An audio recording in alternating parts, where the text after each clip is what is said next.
Hello there. Welcome to Be the Boss of Your Money. I'm Mitch Goldberg, but hey, you probably know that already. Thank you so much for joining me. This show is the place you go to learn about personal finance, investing tips, business, and other pertinent subjects. We normally do a summary of the day, how the stock market went today, the big stories of the day, and then I work in a little bit of information, knowledge, wisdom about investing or personal finance, credit repair, all those things that are important to you. I'm going to skip the introduction because today I have a special guest. Her name is Dana Mantilia of Identron. She is a cybersecurity and ID theft expert, and she has made a life for herself of saving people from the bad guys out there in the internet. And she does all these great projects and all these great content, but she's a wealth of information, and I watch all of her content because I learn from it all the time, and I've seen her so many times sharing this stuff. So I thought it would be a great idea to have her as a guest on my live stream and help share some knowledge with my viewers. So what I'm going to do is I'm going to run the introduction real quick. Stick with me for a minute, and then she's going to come right into the screen. So stick around.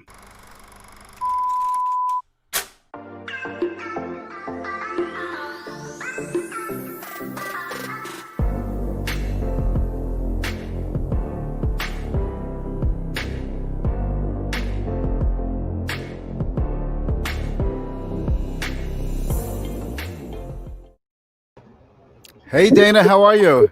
Hey, how are you? It's all good. Thank you. It's great to see you. Great to have you on my show. I call it a show. It's a live stream podcast, but I love doing this stuff. I'm having so much fun with this. It's incredible. That's great. Well, thanks for having me. Thank you. And so just so everyone knows out there, I've seen Dana's material on LinkedIn. We're connected on LinkedIn, but I first found out about her because she was actually interviewed in a live stream by other people I know who are friends of mine, and I love her message. I love the way she teaches her message.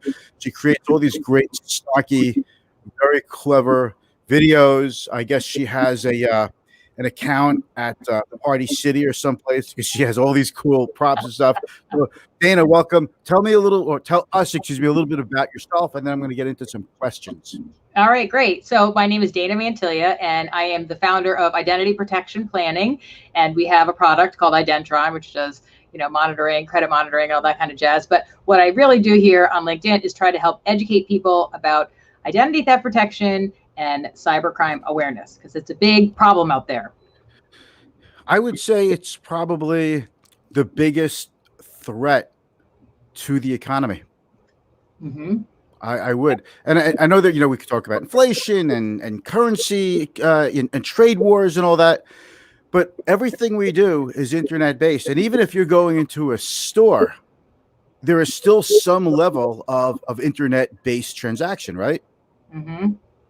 So yeah, and I got to tell you too, I'm also studying right now about the addiction to the social media platforms, and it is startling. So I'm going to be putting together a program specifically for parents that addresses that, because it's crazy. They say that Facebook knows more about you than your family does just by the number of likes, what you like on there. Crazy. I was going to ask you this question.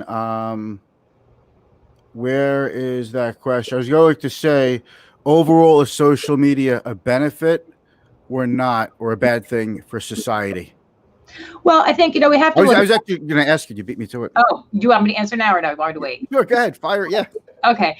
I think we have to really realize that technology has been involved with human interaction forever, right? So it started with the radio, then the TV, the computer, and now social media platforms. That's the new technology. And whether it's good or bad, what we have to all remember is we need to keep interacting as human beings, because the social media platforms are so I don't know, addictive in different ways. Like if you go to Google, or if I go to Google and I type in something and you type in the same question, we're going to probably get different answers.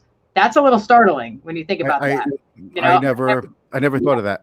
I know. I didn't really before either until I started looking into this. So then it starts to know what you like, and then it kind of gears you towards some of these things. So we just need to really start spreading the word that people need to stay connected on a human level, because it's starting to get taken away from us, especially with the kids. I mean, we didn't really grow up with any of this stuff, so we had relationships and we know relationship skill building, but these kids, they really don't. Everything they start with, is on that device of relationship. And then you take COVID and you throw that in there too, where these kids were home by themselves, and then that just compounded the whole thing. So I was going to bring that up because I the last 6-7 months, it's the kids are already on their screens a lot. I have 3 adolescent age children, so I know how much kids are on, and it's even more intense than it was before. Now, even though school started, it's still only every other day in our school district. So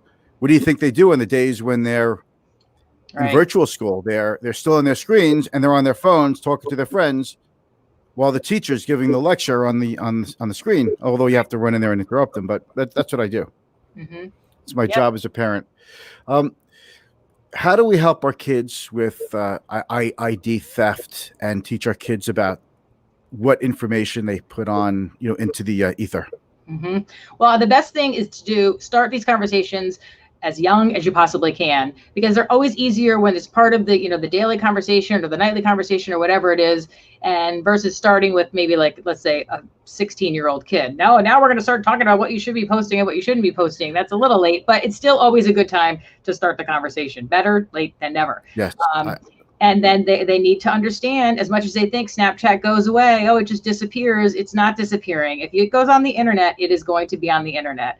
And they need to understand what they're sharing, the level of appropriateness with what they're sharing, even in their private groups that they have, is not a good idea. Definitely not a good idea. So that's what I would start with, is just having the conversation that once it's out there, it's out there. And then also, even though you think it's in your private group, it's not private in your private group. So they tend to put some more inappropriate things out there in the private group. Any kid could share it. And then that's that it. Happens so a lot. And then that's that. Yeah. I have to say, we had about a year and a half ago, we had a suicide in our local middle school due to cyberbullying, and stuff got out, and it's it doesn't get more awful than that, but that's what it comes to. So my wife and I are always on top of the kids, telling none of this, none of that, none of that. It's always there. The teachers tell them, but kids, you know how they are. They need to hear it over and over and over. Yep. Right now on Netflix, there's a really good show. I just literally stumbled on it, and I was so happy I did. It's called The Social Dilemma, and I don't know how long it's going to be on there for, but it's on there now, and it's very startling. But I definitely suggest that parents take a look at that if they get a chance to, because it's got lots of good information on it, and lots of information about that whole addictive thing that I was talking about. I'm looking forward to that. So please let me know when it's out, so I can it's out now. Yeah, it's out now. No, your program. Oh, my program. Okay. So I could share it with my tribe. When as soon as it's out, I'd love to know. And what about seniors? Because I find, like, for example, seniors go to the doctor's office, and when you fill out the forms, the doctors ask you to fill out your social security number. And I'm like, there's no reason for them to have your social security number. It's just one more time of putting that number out there on a piece of paper. How do you deal with, how do you work with in your speaking engagements? What do you say about protecting seniors? Well, a lot of times when I'm doing something specifically with, let's say, one Medicare advisor, and we're doing the individual recordings, I try to break it down so it doesn't get too overwhelming, because just like us, seniors, as soon as they start getting overwhelmed, they just shut down. So try to start talking to them about gathering their important documents around their home so they know where everything is, make sure somebody else knows where it is. And then also same thing with paperless statements, because if something happens to somebody and they have a paperless statement and nobody knows that account exists, that's not good. I also think that, they're very nice. They like to talk to people on the phone. So we really need to make sure that even if they get a phone call and it says it's from the IRS and it comes up on the caller ID, it's not. It's definitely not. Government agencies are never going to call on the phone. The IRS never calls. No, that's what they need to know. There's a term I heard. I don't know if you're familiar with it. I don't know if it's a real term or not, but someone I saw using the word vishing, like fishing, but vishing, voice phishing. So that's basically what it is. I get the calls all the time, the voicemails, and I'm like, You're right. Like I might ever pick that up. I know, but they do, and they're Yeah. charities, fake charities. They're calling about that. Sometimes they're calling and they're saying they're from the Social Security Administration office, and they're going to give them a cost of living adjustment, so they need to log into their account. So now they've got these people on the phone. They're having them log into their account and then share the screen with them, and then they say, "Look, we're giving you a deposit. See, look, we took the deposit. Hold on, the screen's going to go black."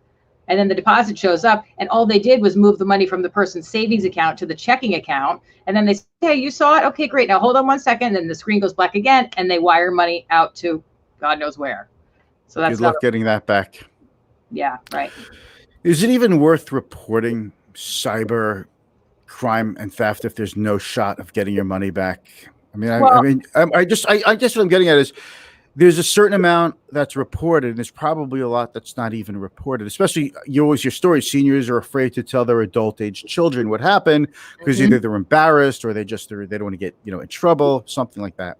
Yes, there's a lot of that happens where they keep it private and they don't want to let anybody know. I mean, the grandparent scam, that's a big one where somebody will call up and pretend that they're their grandchild and, "Oh, I'm in this dire situation, Mexican jail or something like that. And they got to send money and get me out, and don't call my parents. I don't want them to know, please just help me." And they go to Western Union, and a lot of the times now some of the Western Union clerks are like, "Wait, where's this money going?" And then they kind of stop them. They get caught up in the emotion, and that's what these scammers, play off of. That this poor person's like, "Oh my goodness, my grandson, I have to help him." They're not thinking about, wait, should I find out if anybody else knows where Johnny is or whatever. So that's another big one. Yes, always. So, is cyber insurance worth having? Is it worth it? Well, on the business side of things, for businesses. I would say let's do the personal first. Let's start there. And, okay. Is there such a thing?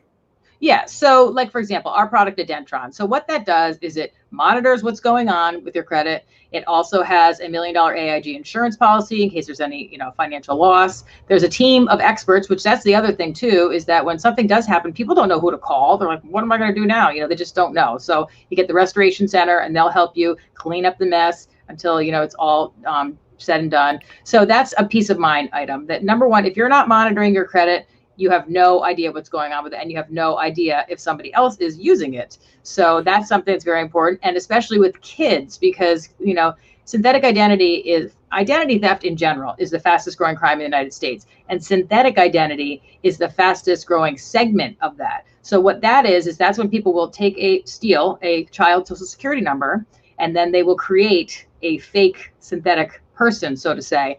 And then they can use that. They can build on that credit for years and years, and then one day just dump it. And you don't find out. Maybe you're going to find out when your son applies for a college loan. Yeah, when they apply for their first credit card or a student loan, all of a sudden you find out, wait a minute, what about the $100,000 loan that you have outstanding that you're in arrears on? Mm-hmm. So is it wise to freeze your children's credit? Yes, definitely. And we actually have it right on our website. If you go to identityprotectionplanning.com, you can look under resources, and it'll show you right there how to either freeze your children's or freeze adults. There's two different ways that has to be done. So that's on the website. Definitely recommend doing that. And also, even if you don't want to sign up for a paid service like our product, you right now can go and check your credit for free with annualreport.org at one time per month with each of the credit bureaus, where before this, you could only do it one time per year for free. So you could before, kind of spread it out. Like I'm going to run it with TransUnion and then wait a couple months and then do Equifax, so people, it's hard to keep track of that. People forget. Right. They do. They want to do it all at once. It's better than not doing anything. So we definitely should be looking and seeing. And just to let everybody know, it does not hurt your credit score. Right. It's called a soft pull. When you look at your own credit history, it does not ding your credit score at all. So go ahead and check it whenever you'd like. It's okay. It's not going to hurt. That's a soft pull. It's not a hard pull like when a bank checks your credit score, and that could maybe lower your credit score by 5 points or so. Mm-hmm. Just a little tidbit of information that's locked away in this egghead of mine. Okay.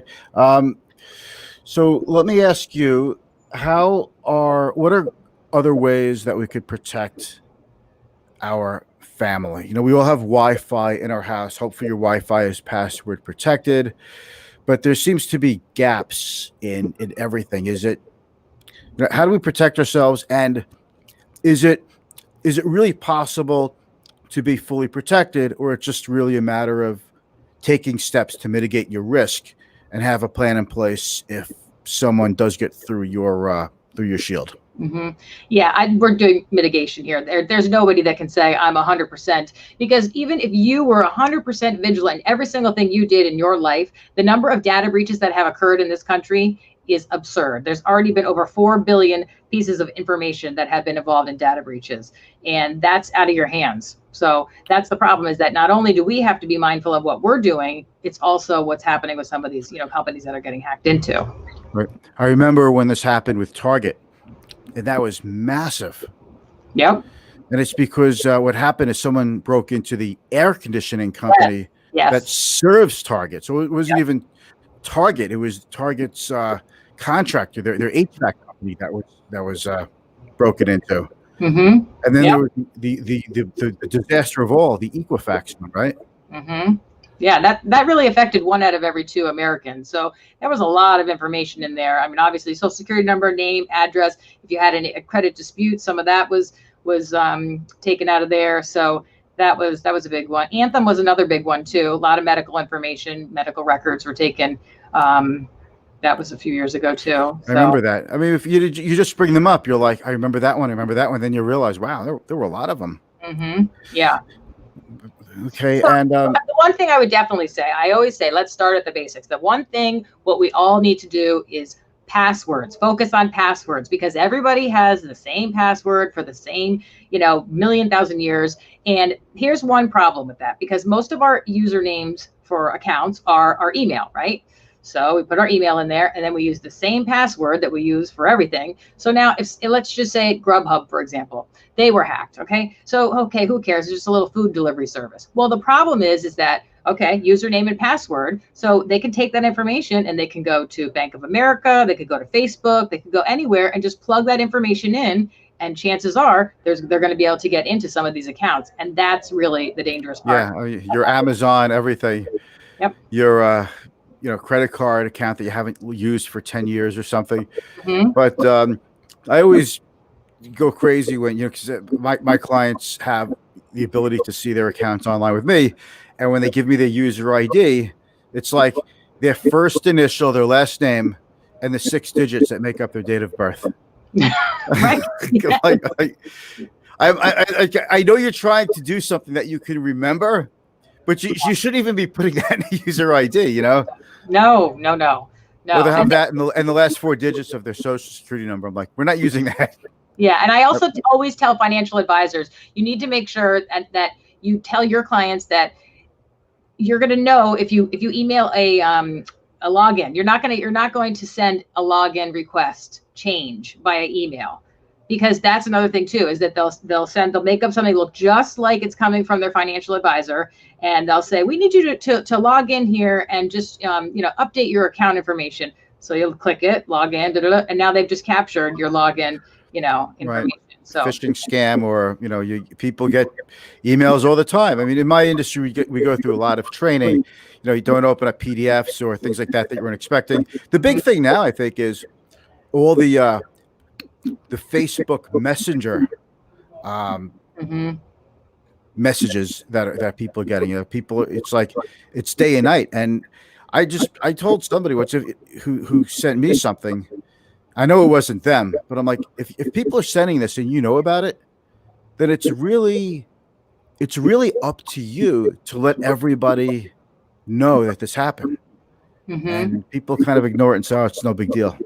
Right. Yeah, exactly. It is a big deal. And speaking of that too, Facebook, I always tell people, stop taking the Facebook quizzes, because one of the things all these platforms are trying to do is they're trying to extract every ounce of data about you. And, if you sometimes take a look at some of those questions, personality questions, we're going to figure out if you were a dog, what kind of dog you would be. And some of the questions that are in there are often sometimes the security backup questions to some of your credit card accounts and your bank accounts. So just keep that in mind.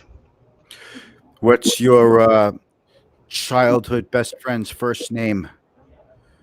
Yep. What was the name of your dog when you were a kid? Mm-hmm. Yeah, all this information that people just innocently put it out there. Okay, we're going to do something now. We're going to shake things up. All right. We're going to do what I like to call the lightning round. But first, I just, you know what, I want to do one thing real quick. I want to put your website up. Okay. I wasn't forewarned about this lightning round, so you need to go easy on me. Well, that's the whole point. It's a surprise, and I ask you very embarrassing personal questions. No, I'm not kidding. I would never do that. Don't you worry. But just the thought of like, the hell is this guy going to ask me? You know, it's just the best. I love doing that. So this is your website. Everyone is a potential identity theft victim. Up here is the Identron versus LifeLock. Imagine, you know, LifeLock has done a great job in marketing. You know, but you've got that and the $1 million protection policy. So there it is. So everybody go check out identron.com, and we're going to now stop the share screen. Okay. So let me get ready with my questions for the lightning round. All right. So hold on one second. That was funny. Let me do that again. It was fun. Yeah, I'm having so much fun with this, you know. I'll do one more. I'll do another one. You ready? Show me the money! Yeah. Okay, so these are just quick questions. If you give a quick answer, you are certainly allowed to say pass. The lightning round this is all about education. Okay. We already asked one. Is it having a complete cybersecurity protection, a real or an illusion? We already addressed that. Okay. How did you get into this field? Well, actually, I've been in the car business my entire life. We have a Ford dealership, and I've been running that for over 20 years. And then about 2014, wanted to open up an insurance agency so we could offer insurance. So did that. And then 2017, wanted to offer identity theft protection and couldn't find any products that we could really offer. So we created our product with a software team in California. And then we created a platform after that where, you know, financial advisors or insurance agents or whoever has a pool of clients that they want to offer, they can offer identity theft protection too. So that all being said, then what happened was I wanted to start doing some videos, some educational videos. And I started on LinkedIn probably about, I don't know, a year and a half ago, I guess. And I started no likes, no views, no nothing, no love from anybody. And but I said, okay, I got to keep going. I got to keep going. And luckily it's, you know, kind of, you know. Yeah, you have like 20 something thousand connections now. Yeah. So you've grown a lot in a pretty short amount of time. Yeah, and it's really amazing the relationships you find here on LinkedIn. I'm sure you know too, but it's just people will message me sometimes. I feel like I'm Dear Abby sometimes when they feel like they want to tell somebody, so they tell me, and they're like, well, I was just embarrassed to put this in the comments in your video, but this really did happen to me. And you know, I said, listen, everybody can fall for this stuff. Everybody really could.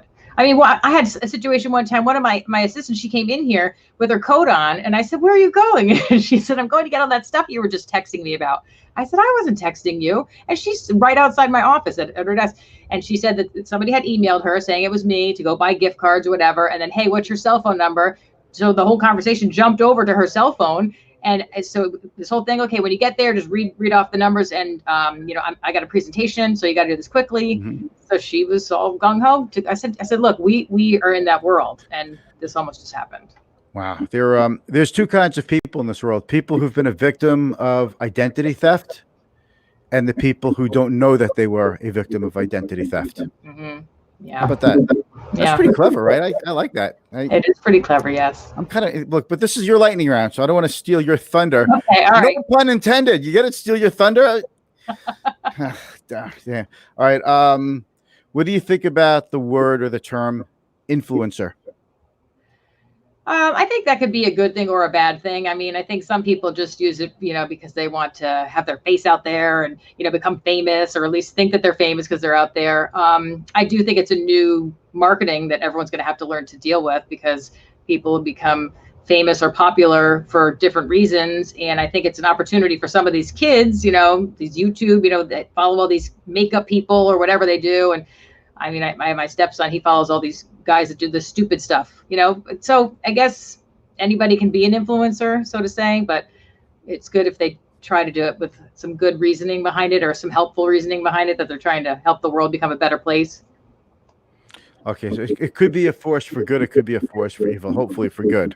Mm. My kids probably watch the same silly stuff that your kids watch. Mm-hmm. I forget the name of the YouTube channel. Darn it, they're really popular. These guys in Texas.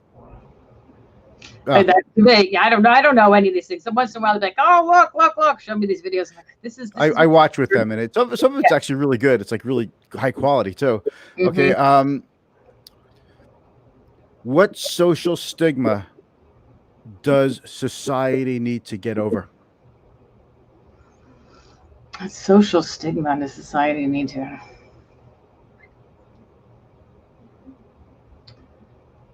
I